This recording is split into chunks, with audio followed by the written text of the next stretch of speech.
Olá pessoal, eu vou fazer um breve resumo aqui. Como vocês sabem, eu vim para o Japão numa viagem sem planejamento, meio de emergência, por conta de um acidente que o meu filho, que mora aqui, né, porque está fazendo faculdade aqui, sofreu. Foi nessa semana, assim, entre Natal e Ano Novo, na antevéspera praticamente do Ano Novo.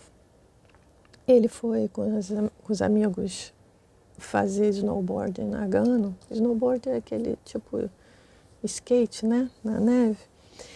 E aí, sabe quando ele falou isso, que ia para lá, a gente fica, mãe, né, fica com o coração, esses esportes assim, fica o coração apertadinho, mas a gente pensa, é coisa de mãe, né.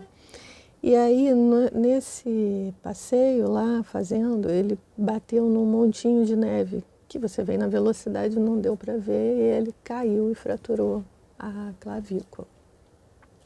O primeiro atendimento, o socorro, foi bem legal, foi tranquilo. Eles imobilizaram ele com uma tipóia tipo em 8 e tal. E deram os remédios, anti-inflamatório, analgésico, tudo isso. E ele foi para casa e eles falaram daqui para ele ficar imóvel, né, ali, controlar a dor, tomar os remédios direitinho e aguardar para ser atendido pelo ortopedista numa clínica, porque aí ele ia dar os encaminhamentos. E nesse primeiro atendimento, eles falaram que ele teria 50% de chance de operar ou não. Como ele é jovem e tal, existiam as duas possibilidades. E aí eles foram para casa. Só que, quando em casa já, ele deve ter se movido de uma forma, sei lá, a gente se mexe. E ele deslocou de novo, porque a clavícula estava quebrada, solta ali, e deu um afundamento. Então não deve ter sido uma imagem muito boa de se ver. As amigas também ficaram um pouco desesperadas e ele urrando de dor. Aí elas chamaram, né, a ambulância, e a ambulância veio, só que apesar de ter dado o primeiro atendimento aqui e tudo, não queria levá-lo porque não era considerado uma emergência de fato, ele não estava morrendo, apenas sentindo muita dor e quebrado. E aí elas falaram, não, tem que levar, tem que levar. Eles ligavam para os hospitais para poder levar e não aceitavam, mas por fim levaram. E esse segundo atendimento foi muito traumático para todos eles, porque chegando lá, o médico não queria atender e chegou a zangar com o bombeiro, né, o paramédico que levou, falei para não trazer, não sei o quê. Fizeram outra radiografia e tudo, mas trataram ele com muita rispidez, até o jeito que colocaram ele lá na maca do raio-x e tudo. E ele chorava de dor, né, porque se mexendo sem cuidado e tudo. Aí mudaram um pouco a medicação, deram uma medicação analgésica mais potente, tudo, e mandaram ele para casa. E ele tinha que esperar. E assim a notícia chegou para mim, assim, a segunda parte. E elas desesperadas, as amigas, os amigos, e ele também, assim, angustiado, morrendo de dor e tudo, sem conseguir se mexer e tal. Olha, gente, foi muito difícil, tá? Saber que você está muito distante e não consegue fazer nada. Aí eu tentei entrar em contato com o consulado do Brasil aqui, aquele WhatsApp de emergência, eu fui atendida. E eu vou até ler a mensagem para vocês, assim, porque ela explicou, me ajudou, mas falou que não podia fazer muita coisa. E elas, palavras, deixa eu pegar aqui para vocês verem.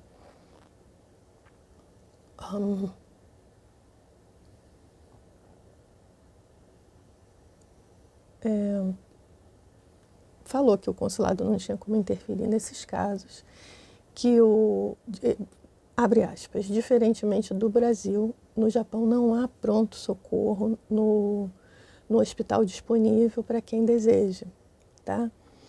Ela perguntou se ele residia em Tóquio e tudo, aí ela disse assim, abre aspas, em Tóquio costuma haver clínicas que atendem mesmo nesta temporada, essa temporada de feriado, né, entre aspas.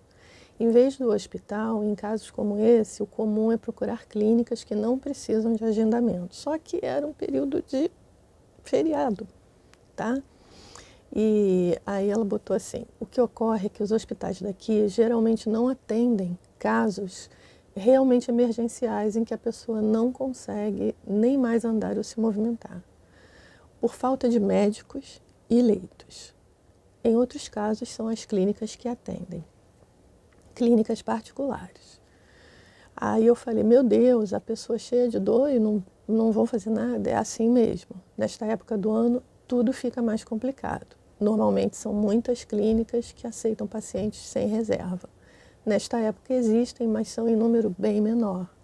O melhor é fazer ele repousar, tomar os remédios e se dirigir à clínica na segunda-feira, caso não encontre uma disponível hoje ou amanhã, nesse período do feriado. Os remédios também costumam ser mais fracos que os do Brasil, por isso a dor não some.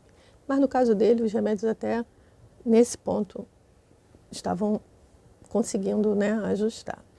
Aí eu falei, você consegue me informar onde eu posso procurar essas clínicas? Olha, no Google mesmo. Ele fala japonês? Aí eu falei que sim, tal, não sei o quê. Aí ela me mandou também como botar em japonês para perguntar. Ela falou, inglês não é suficiente, porque são poucas as clínicas com atendimento em inglês. Nesta temporada, seria melhor procurar o que estiver disponível. Aí, a partir de segunda, tudo normaliza. Aí eu falei, é desesperador para nós aqui de longe saber do acidente e não conseguir ajudá-lo. E ela falou assim, nós compreendemos, nesta questão médica, o Japão funciona bem diferente do Brasil. É porque, aí eu falei, puxa, mas como pode ter uma emergência agendada? Ela falou, é porque eles decidem o que é emergência. Como não há risco de vida, não é considerado pela falta, repetiu, de médicos e leitos. É um problema recorrente aqui, mesmo para nós do consulado. Aí eu fiz, inacreditável. Aí ela falou assim, eu estou procurando aqui clínicas em Fútil, de fato, todas reabrem apenas na segunda, por conta do feriado. Enfim, esse foi o papo que eu tive com o consulado e que, assim, por mais que ela tenha sido gentil, não deixou nada tranquilo.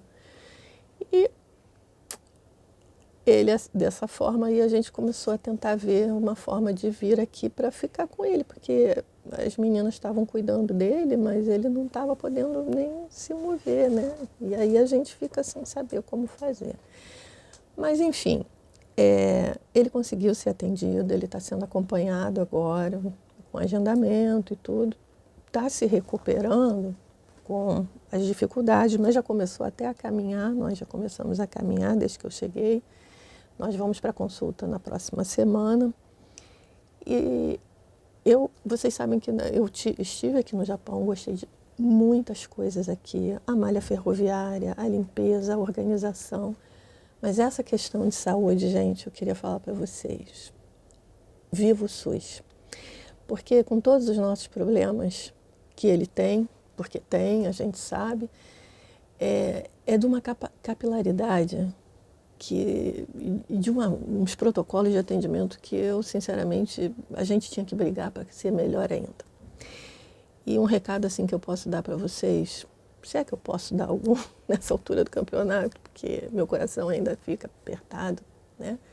Muita demanda, ajuda aqui nessa questão da mobilidade.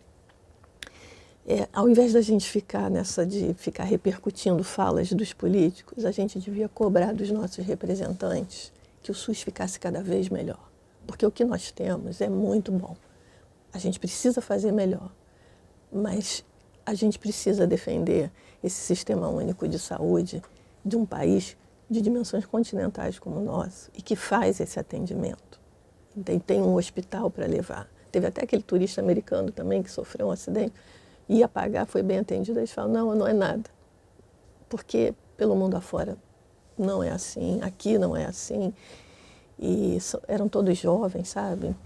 Então, assim, viva o SUS. Me deu orgulho de ser brasileira nesse momento, com todos os problemas que nós temos no nosso país. E a gente, quando vê coisas boas lá no exterior, a gente devia gostar de querer trazer o bom para o nosso país, para ele ficar cada vez melhor, porque ele é bom. Ele é bom mesmo, entendeu? Então é isso, gente. Eu estou aqui, estou cuidando dele aqui da maneira que eu posso, que eu sei, com carinho e tudo. E vamos torcer para que ele não precise, né, da cirurgia, que quando a gente for na próxima consulta ele esteja um pouco melhor. Ele é jovem, como todos os médicos falam, e vamos nessa. Então eu queria compartilhar com vocês que se preocuparam, que me acompanharam, que viram o meu post da minha vinda de emergência, que dentro do possível ele está bem, tá, gente? Ele está bem, tá, a gente está aqui juntinho e vamos lá. Eu vou mantendo vocês informados, para vocês também que caminham junto comigo, né? Que me acompanham, fizeram orações, que estão comigo aqui junto. Elas são muito acalentadoras, sabe? Aquece o nosso coração, saber que tem tanta gente vibrando positivamente por tudo, tá? Mas a gente tá caminhando, tá bom? Um beijo grande, um abraço a todos. E aqui é muito frio, gente, nessa época. Eu sei que no Rio tá muito calor, mas aqui é muito frio, tá bom? Até a próxima.